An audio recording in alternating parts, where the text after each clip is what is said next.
네, 안녕하세요. 루치는 루루입니다. 오늘 시황 관련해 좀 말씀을 드릴 거고, 우선 국장부터 보게 되면은 미증시는 뭐 워낙에 잘 가고 있어가지고 뭐 이제 크게 볼 게 없을 것 같아요. 뭐 미증시 같은 경우는 뭐 좀 빠지더라도 뭐 크게 문제는 없어요. 지금 지켜줄 만한 자리들이 충분히 여러 군데 있기 때문에 지금 미증시는 크게 신경을 안 써도 될 것 같아요.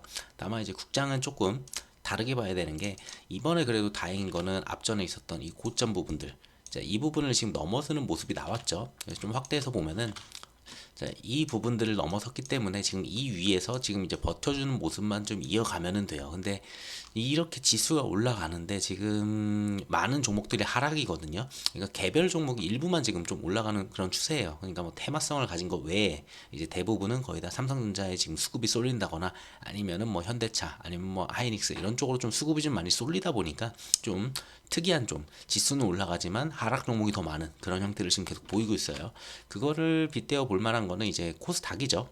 코스닥 같은 경우에는 지금 계속 올라가지 못하고 오히려 이 상승 터널이 있었잖아요. 자, 여기 지지하고 저항 맞고, 여기 또 저항 맞고, 또 지지하고, 저항 맞고, 지지하고, 그 다음에 여기를 지지했어야 되는데 좀 오버해서 좀 빠졌지만 어쨌든 여기서 살려냈어요. 이 위로 다시 올렸으니까 살려냈는데, 저렇게 코스피가 올라감에도 불구하고 코스닥 같은 경우에는 이 하단으로 다시 또 내려오는 모습입니다. 그래서 얘는 지금 결국은 이러한 박스권으로 지금 움직이려는 모습을 좀 보여주고 있고요. 코스닥 같은 경우에 그러니까 좀 중소형주들은 좀 되게 약세를 많이 보인다라는 걸 많이 느끼실 거예요. 오히려 대형주만 지금 올라가는 그런 형태이고요. 자, 그래서 코스피로 와서 보면은 코스피에서 그런 대형주를 뺀다면 사실 이렇게 올라가기가 쉽지가 않았어요. 근데 어쨌든 여기까지 올라왔고, 지난주에도 말씀드렸다시피 여기까지 올리는 거는 이제 대형주들의 역할이다. 뭐 이제 삼성전자나 하이닉스, 뭐 현대차 이런 애들이 좀 끌어올려주고, 여기서부터 이제 중요한 거는 그 종목들이 더 이상 크게 오르지 않고 그냥 뭐 보합권에서 그냥 움직여주면서 나머지 종목들이 좀 많이 상승으로 좀 전환이 되면서 지수를 한번 끌어올려주는 그러한 모습이 필요합니다. 그게 없다면은 이런 식으로 계속 올라간다고 해서 뭐 지수가 좋아졌다라고 보기는 좀 어려워요. 그래서 좀 이제 순환매가 좀 돌아가는지 그런 형태를 좀 확인해야 될 한 주인 것 같고요. 자, 그리고 일자별 동향을 보게 되면은 뭐 코스피 같은 경우에는 외국인 나쁘지 않게 들어왔어요. 뭐 천억 나가고 삼천억 나갔지만 뭐 양호하게 좀 들어왔고 뭐 강하진 않았어요. 오히려 선물에서 좀 강하게 들어왔죠, 외국인 같은 경우에는. 자, 근데 기관 같은 경우에는 뭐 그렇게 세게 들어온 것도 아니고 그냥 사고 팔고 그냥 요 정도였다 이렇게만 보시면 될 것 같아요. 그래서 코스피 쪽은 수급이 그렇게 나쁘지 않았고, 코스닥 쪽도 뭐 외국인 같은 경우는 한 번 정도 좀 강하게 이렇게 이틀 정도 나름 강하게 좀 들어왔지만, 그래도 기관 이탈이 계속 이어지다 보니까 조금 눌리는 모습을 좀 이어가는 모습이었고요. 선물 같은 경우도 뭐 외국인이 크게 들어오기는 했어요. 근데 크게 들어왔고 뭐 1조 4천억 이 정도로 이제 크게 들어오니까 뭐 7천억도 들어오고 오히려 나간 건 거의 없죠. 그래서 수급상으로는 되게 좋아 보이는데 이게 전부 다 거의 뭐 8, 90%가 거의 삼성전자하고 이제 대형주들 그쪽에 쏠림으로 보니까 이제 나머지 하락 종목이 좀 컸다 이렇게 보면 될 것 같아요.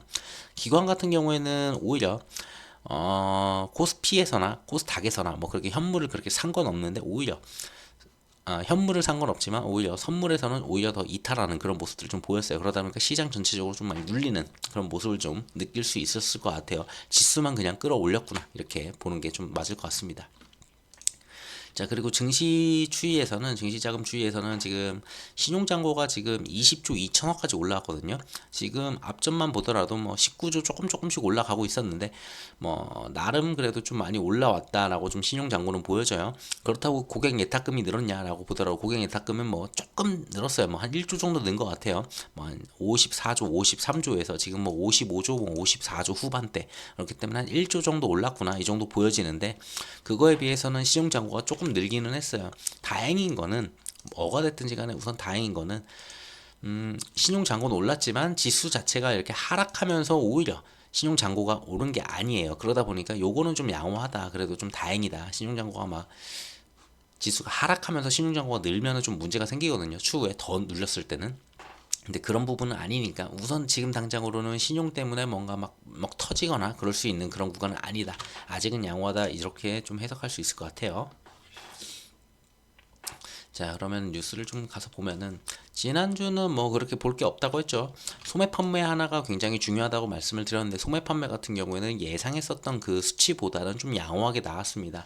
수치를 보게 되면은 소매 판매 같은 경우에는 전달에 마이너스 0.1이었었는데 예상을 0.2를 예상을 했어요. 근데 마이너스 0.1이 나오면서 오히려 전달하고 동일하게 좀 나오는 그런 모습이죠. 그러니까 오히려 좀 상승할 거라 봤는데 예상치보다 낮게 나왔다. 그러니까 시장은 환호했어요. 자, 그리고 소매 판매를 보더라도 이제 0.4를 예상을 했었고 0.4가 나왔으니까 뭐 이것도 부담 없었고요. 그리고 0.3을 예상했는데 0.1이 나왔으니까 어쨌든 전달보다는 올라왔어요. 전달보다는 올라왔는데 그래도 예상치보다 낮게 나왔고 뭐 대체로 예상치보다 낮게 나오고 오히려 전달량 동일하게 나오고 이런 부분들이 좀 나오면서 시장에서는 양호하게 움직였고 국채 금리는 하락을 했고 환율도 나름 하락을 했었지만 그래도 다시 끌어올리는 그런 모습이 좀 나왔어요. 그리고 국채 금리도 지금 조금씩 올라오고 있거든요. 다시. 자, 이 부분은 뒤에서 좀 환율 쪽에서 좀 다시 좀 말씀을 드릴게요. 지금 뭐 이제 요런 미국의 이런 움직임 때문에 지금 올라간 게 아니고 오히려 지금 유럽이나 지난주에는 유럽 관련해서 좀 말씀을 드렸죠. 유로와 관련해서 말씀을 드렸는데 지금 이제 엔화도 조금 힘들어지는 그런 모습들이 좀 나타나다 보니까 좀 환율이 조금 위태위태하다 이렇게 좀 보여지는 상황입니다. 자, 그래서 저런 내용이 있었고 그리고 위원들의 뭐 발언이야 뭐 뻔하죠. 뭐 누구는 이제 매파적, 누구는 비둘기적 이런 식으로 나올 텐데 뭐 이제 미국 경기 지표는 뭐 양호했어요. 지금까지 경기 지표는 나쁘게 나왔죠. 오히려 나쁘게 나온 게 오히려 시장에는 좋은 거니까. 자, 나쁘게 나와가지고 지표는 괜찮았다. 시장에서는 이렇게 반응을 하는데 연준 위원들의 좀 발언들이 좀 많다고 말씀드렸잖아요. 이번 주에. 자, 발언이 나오는데 뭐 누구는 이걸 갖다가 뭐 금리 인하를 한 번 할 수 있을 것 같다. 뭐 두 번은 얘기는 잘 없는데 한 번은 어쨌든 간에 곧 할 것 같다.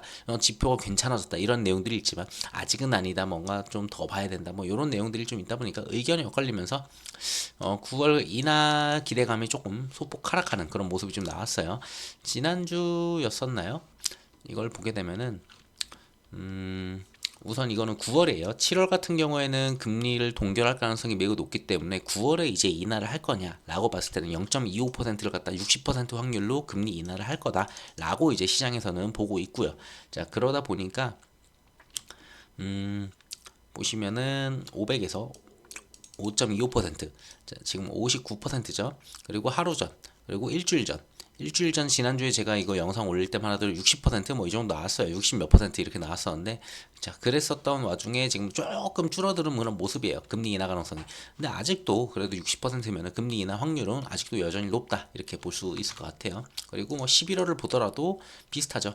그러니까 11월에 금리 인하를 한번 하든 9월에 한번 하든 한번 할 것 같다 이렇게 좀 시장은 보는 것 같고요. 자, 그리고 12월 보더라도 12월은 한 번 더 한다는 거예요. 그러니까 아직까지는 시장에서는 금리 인하를 두 번 할 거야 라고 이제 베팅하는 확률이 좀 높아요. 그러니까 9월이나 11월에 한 번을 할 거고 그리고 12월에 한 번 더 할 거야. 그러니까 9월하고 12월일 가능성이 높아. 이런 얘기들도 굉장히 많아요. 자, 그래서 이렇게 하는지는 뭐 좀 더 지표들이 나오면 나올수록 봐야 되겠죠.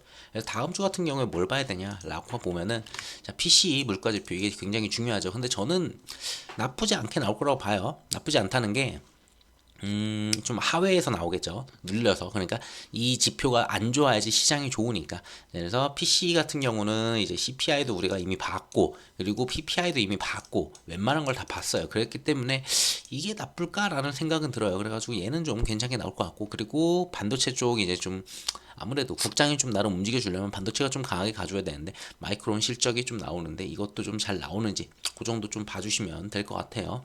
아, 그리고 다음 주 같은 경우에는 그게 있죠. 26일 날 제가 뉴스를 안 가져왔네요. 그거는 26일 같은 경우에 이제 저녁에 바이든하고 이제 트럼프 이제 TV 토론회가 있는데 여기서 이제 갑자기 지지율이 크게 변동이 될 거예요. 지금 현재 지지율은 뭐 크게 다르지 않아요. 그냥 거의 뭐 동률 상태인데 여기서 누군가가 큰 실수를 한다거나 뭔가 좀 잘못된 발언을 한다거나 이랬을 때 지지율이 확 바뀌게 될 거고 그랬을 때는 관련주들, 관련 섹터들 움직임들 잘 봐야 되겠죠. 아무래도 신재생 쪽이나 아니면 2차 전지 쪽 움직임이 좀 중요할 것 같아요. 제가 봤을 때는 만약에 트럼프가 좀 강세로 나타난다면 그쪽의 섹터가 좀 쉽지 않아질 수도 있다. 이렇게 좀 보여지고요.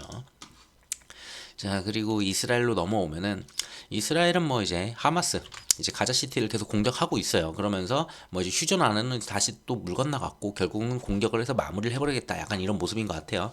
그래서 가자시티 공습에서 이제 뭐 38명이 뭐 죽었고 뭐 이런 내용들이 있는데 뭐 어쨌든 간에 계속 군 인프라를 공격한 거다. 우리는 민간인을 공격한 게 아니다. 이런 내용들입니다. 그냥 공격을 하고 있구나. 이렇게 보면 되는데 중동 이슈가 하나 더 생기고 있어요. 지난주에 말씀드렸죠. 여기서 이제 뭐 미사일 같은 걸 살살살 주고받는다. 로켓포를 살살살 주고받는다 했는데 결국은 이스라엘이 레바논 공격을 승인을 합니다. 이쪽은 이제 헤즈볼라가 있는데 헤즈볼라를 결국은 공격하겠다라고 이제 군에서는 이제 승인을 했기 때문에 언제 이제 제대로 전면전을 시작할지 그거는 지켜봐야 될 것 같은데 아직은 완전히 전면전까지 가지 않았어요. 그래서 전면전으로 가면은 이제 당연히 중동 리스크는 다시 또 올라가겠죠. 근데 이것도 일시적이긴 해요. 왜냐면은 하마스 지금 뭐 계속 전쟁을 해도 막 그렇게 중동 리스크가 크지 않았잖아요.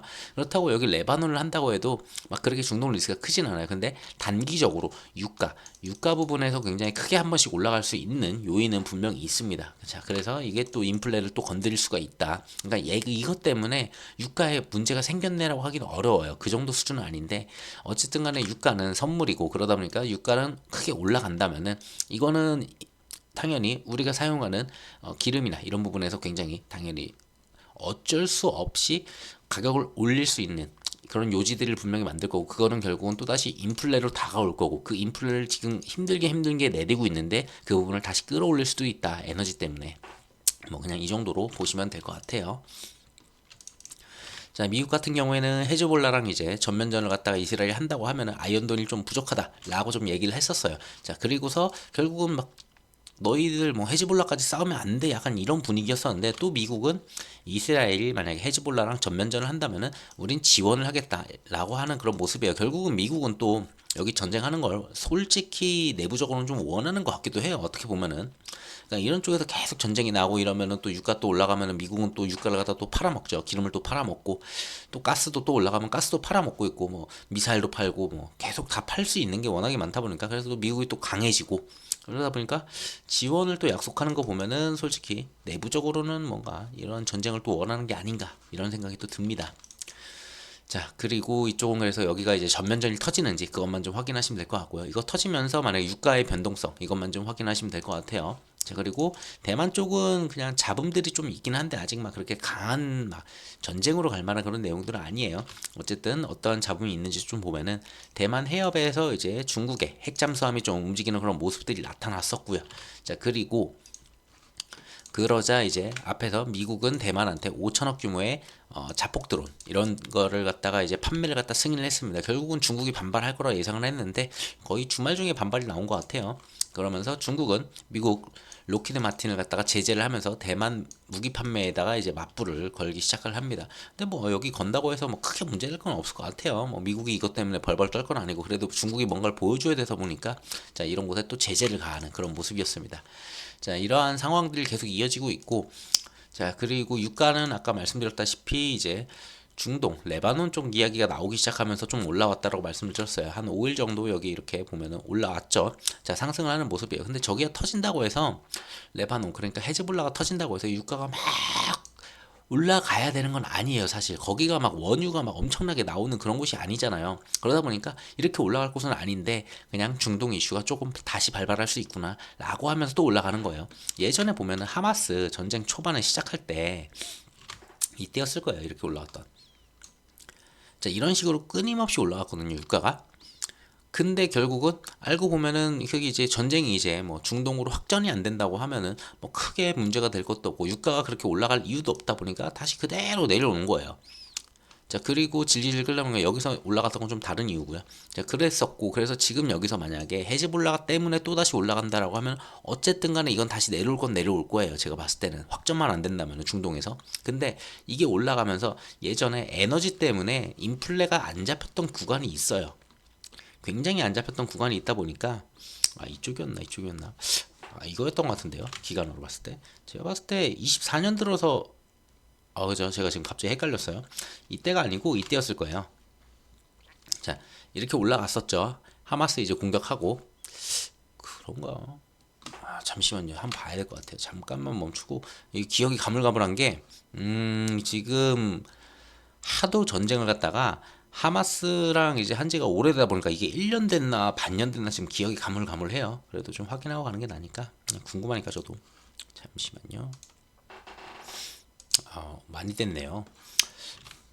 얼마 안 된 줄 알았는데 뉴스를 좀 찾아보고 일정을 보니까 이때부터 이제 조금 긴장이 계속 터지다가 그 다음에 이제 좀 터지면서 결국은 이때가 이때였네요. 저는 이때인가 지금 헷갈려가지고 그 이스라엘 전쟁이 시작됐던 데가 지금 헷갈렸는데 이때였네요. 이때 이렇게 좀 터졌고 그 다음에 아까 말씀드린 그대로예요. 그 다음에 눌렸잖아요. 결국은 그렇게 확전만 없다면 크게 문제가 없다. 그래서 레바논이나 뭐 헤즈볼라 이쪽이랑 전쟁을 하더라도 올라갈 가능성은 있어요. 근데 다시 내려올 거는 제가 봐도 확실해요. 이게 확전될 가능성은 낮으니까 확전까지 만들지 않을 거니까 미국도. 자, 이게 올라갔다 내려온다라고 했을 때는 크게 문제는 없는데 그 올라가는 사이에 지금 좀 인플레가 잡히나 하고 있는데 그게 안 잡혀버릴 가능성이 있으니까 또다시 한번 또 인플레가 또 튀는 모습이 나올 수 있어서 그 부분은 좀 이번에 헤즈볼라 좀 움직임 보면서 유가 튀는지 한번 보시면 될 것 같고요. 자, 문제는 이제 미국 국채금리 이거는 크게 문제는 아니에요. 봤을 때 나름 이렇게 보면은 자, 여기서 이렇게 올라가는 상승 추세가 있죠. 이 상승 터널인데 이 상승 터널 같은 경우 이런 식으로 올라가고 있었어요. 이쪽으로. 자, 그리고 이걸 한번 꺾은 다음부터 쉽게 못 올라가요. 결국은 이제 하방으로 계속 내려갈 가능성이 높은데 결국은 이번 주에 나오는 또 이제 PC가 발표가 있죠. PC 발표에서 나쁘지 않게만 나오면은 한 번 정도 더 내려주면서 4.1% 지난주에도 말씀드렸지만 4.1%가 굉장히 중요하다. 그래서 4.1%까지 좀 내려오는지 그 정도만 좀 확인하시면 될 것 같아요. 근데 미 국채 금리는 내려가는데 환율이 계속 튀는 모습은 지난주에는 유로화를 말씀을 드렸어요. 유로화는 그래서 이번에 얘기 없이 그냥 지나가려고 해요. 근데 지난주는 유로화가 내려갔고 이번 주는 엔화가 또 박살이 나면서 지금 달러가 지금 장난 아니게 계속 올라갑니다. 자, 그래서 보면은 원화만 그러니까 원달러를 봤을 때는 지금 1388원이에요. 거의 1400원 근처까지 올라갔다가 마지막에 금요일 날 살짝 눌러주는 모습은 있었는데 어쨌든 간에 계속 상단을 돌파하려는 그런 모습입니다. 지금 환율이 계속 올라가요. 이거는 그러니까 미국과 한국의 금리 차 때문이 아니에요. 이거는 절대 이상한 해석을 하시는 분들도 있는데 미국과 한국의 금리 차 때문은 절대 벌어지는 게 아니고 이거는 그냥 달러 인덱스가 올라갔으니까 우리는 어쩔 수 없이 올라가는 거예요. 달러 인덱스가 왜 올라갔느냐? 유로화가 박살이 났고 엔화가 지금 박살이 나니까 달러 가치가 강해진 거죠. 우리는 그 달러 인덱스를 갖다가 달러 인덱스를 만드는 그 지표 안에 들어가는 화폐가 아니에요. 그러다 보니까 달러 인덱스를 보고 달러 인덱스가 올라가네 그러면은 원화는 박살 나겠네 이렇게 봐야 되는 거예요. 그래서 걔네들이 박살 나서 지금 달러가 강해졌고 그러다 보니까 원화 가치도 같이 박살이 났다 이렇게 보는 게 맞아요. 그냥 원화 가치가 박살이 난 이유를 굳이 찾는다면은 달러 인덱스를 봐야 되고 그럼 달러 인덱스를 왜 올렸느냐 이렇게 봐야 되는 거죠. 그래서 달러 인덱스를 보면은 지금 요 부분에서 좀 내려오는가 싶었는데 여기서부터 쭉 올리는 그런 모습으로 가고 있고요. 유로화 같은 경우에도 지금 보시면은 유로화도 지금 하락을 이어가는 모습이에요. 그러니까 유로화 1유로화를 사는데 달러가 얼마나 드느냐잖아요. 그러니까 뭐 원래 1패킹인데 1유로화에 1달러 여기까지 가면은 솔직히 문제가 있어요. 그래가지고 그 부분까지는 안 갈 거라고 저도 보지만 예전에도 이 부분이 한번 깨졌거든요. 1달러로 갖다 한번 깼는데 이때 이제 막 유럽이 완전히 붕괴가 되니 이런 이야기들이 있었어요. 그 다음에 나름 올라온 다음에 옆으로 지금 버티고 있었는데 최근 들어서 이제 프랑스에서 극우 이런 부분들이 좀 이슈가 되면서 지금 유로화가 좀 약세를 보이는데 여기서 만약에 진짜로 막 극우로 가고 막 좀 문제가 생긴다 하면 이거는 뭐 바로 내일 꽂을 수 있어요. 그러면은 달러의 가치는 올라갈 거고 달러 인덱스는 올라갈 거고 그러면은 원화는 아무 짓도 안 해도 그냥 이유 없이 원화 가치도 박살이 나면서 올라갈 수밖에 없다. 이렇게 해석을 해야 돼요. 그랬을 때는 중요한 거는 이제 외국인 수급들이 도망갈 가능성이 있거든요. 그래서 그 부분도 같이 계속 생각해야죠. 그래서 원 달러 환율도 보면서 미국 달러 지표도 같이 보셔야지 좀 이걸 전체적으로 볼 수 있지 않을까 이렇게 봅니다. 자, 그리고 그나마 딱 유로 같은 경우에는 그래도 좀 하락폭을 좀 진정을 시키면서 좀 천천히 빠지고 있었는데 자, 엔화죠. 엔화 같은 경우에 예전에 여기를 갖다 막 크게 돌파를 하면서 여기서 이제 개입을 시작을 했어요. 개입 시작해가지고 돈으로 때려 눌러가지고 찍어 눌렀어요. 그때 엔화가. 근데 이번에 결국은 좀 버티나 하다가 또다시 이 상단 부분을 또 건드리는 그런 모습입니다. 지금 여기까지 왔거든요. 한 번 더 튀면은 이거는 완전히 돌파가 나와요. 그냥 완전히 돌파가 나와서 역사상 거의 최고치를 지금 돌파하려는 건데 이 역사상 최고치라는 게 원달러 하나 사는데 일본 돈이 얼마나 드느냐 이거잖아요. 그 이야기는 달러의 가치가 더 고공행진을 한다는 거예요. 얘네가 이걸 돌파를 하면은. 상단이 없어요. 지금 얘는 상단이 없다 보니까 역사적으로 지금 상단을 막 돌파를 하는데 거의 뭐 엔화 가치는 거의 쓰레기가 돼가는 이런 모습이라 볼 수 있어요. 근데 엔화도 빠지고 어차피 우리는 엔화랑 만약에 원화랑 이렇게 본다면 큰 차이는 없어요. 그렇게 막 크게 안 바뀌거든요. 그러니까 지금 달러의 가치가 지금 강해지다 보니까 달러 외에 나머지 화폐들이 지금 다 박살이 나는 거예요. 뭐 유로화도 있죠. 유로화 박살나, 엔화 박살나, 얘네들이 박살이 나니까 달러 가치는 올라가. 그런데 원화는 어떻게 움직여야 될까? 달러 인덱스를 보니까 아, 원화도 박살나야 되겠네 하면서 같이 박살나는 거예요, 그냥. 자, 그래서 외국인 수급 잘 보셔야 되고 여기 일본 엔화 환율 이번에 또 한 번 튀면은 아 이거는 달러 인덱스 더 오르겠구나. 그러면은 우리 환율은 1,400원 넘을 수도 있습니다. 무조건 이번에는 엔화가 이거 넘으면은 1,400원 갈 가능성이 높아요. 굉장히. 그러면서 일본이 그러면 다시 한번 또 개입을 할 거예요. 분명히 돈으로 또 찍어 누를 텐데 이때처럼 찍어 누르는 모습이 나와준다면 좀 진정이 그래도 되는 구간이 있을 텐데 그렇지 않고 이번에 개입을 안 한다. 뭐 안 할 일은 없겠죠. 근데 못 한다. 해도 이걸 못 막는다 라고 하면은 솔직히 뭐 달러의 강세는 좀 더 오랜 기간 갈 수도 있겠다 이렇게 좀 봐야 될 것 같아요. 그러면 그때부터는 외국인 수급이 갑자기 이탈을 시작을 하는지 그걸 보셔야 되겠죠. 그래서 국장 같은 경우에도 이제 환율이 1,380원대 마감을 했는데 이 부분에서는 이제 국민연금 외화스와프 증액을 갖다 발표를 하면서 상승폭을 축소하면서 한번 눌러줬어요. 구두 개입이죠. 구두 개입을 했어요. 워낙에 빠르게 올라가다 보니까 1,400원을 향해서 이제 올라가다 보니까 아 이건 문제가 생기겠다 싶었는지 여기서는 이제 더 한번 막자 하면서 구두 개입을 했습니다. 만약에 이게 더 오르면은 우리는 국민연금 달러로 있는 국민연금이 있다 보니까 그거하고 스와프하는 그 방식으로 달러를 끌어올 수 있어. 그걸로 방어할 수 있어 하면서 구두 개입을 한 거예요. 그렇게 막았던 거고 자 이렇게 막았는데 이게 언제까지 막힐지 몰라요. 어차피 지금 환율이 올라가는 거는 원달러 환율 올라가는 거는 지금 한국의 문제가 아니에요. 사실상 한국의 문제도 있다고 보시는 분들도 있는데 지금 가장 큰 틀에서는 얘네는 지금 그냥 달러 인덱스가 올라갔으니까 그냥 따라 올라가는 거지. 원달러가 무슨 뭐 시장 전체를 갖다 지배하면서 우리가 막 달러 인덱스를 올리는 그런 국가가 아니거든요. 결국은 유로화하고 지금 봐야 되는 거는 유로화하고 지금 이제 엔화 얘네들의 가치가 워낙에 지금 박살이 나다 보니까 달러의 가치가 세진 거지. 그래서 원화가 지금 같이 박살이 났다 이렇게 보시면 될 것 같아요. 그 안에서 지금 이게 더 돌파하는지 이런 것만 좀 잘 확인하시면 될 것 같고요. 이번 주는 봐야 될 게 앞에서도 말씀드렸지만 가장 큰 거는 PCE 지수인 것 같아요. 이거랑 뭐 이제 바이든하고 트럼프 조금 이슈는 있겠지만 그걸 때문에 막 시장이 박살날 그 정도 아니에요. 섹터는 조금 움직임이 있을 거예요. 섹터에 대해서는. 근데 뭐 그렇게 큰 이슈는 아니니까 우선 뉴스는 안 가져왔고 그래서 PCE 지수가 굉장히 중요하다.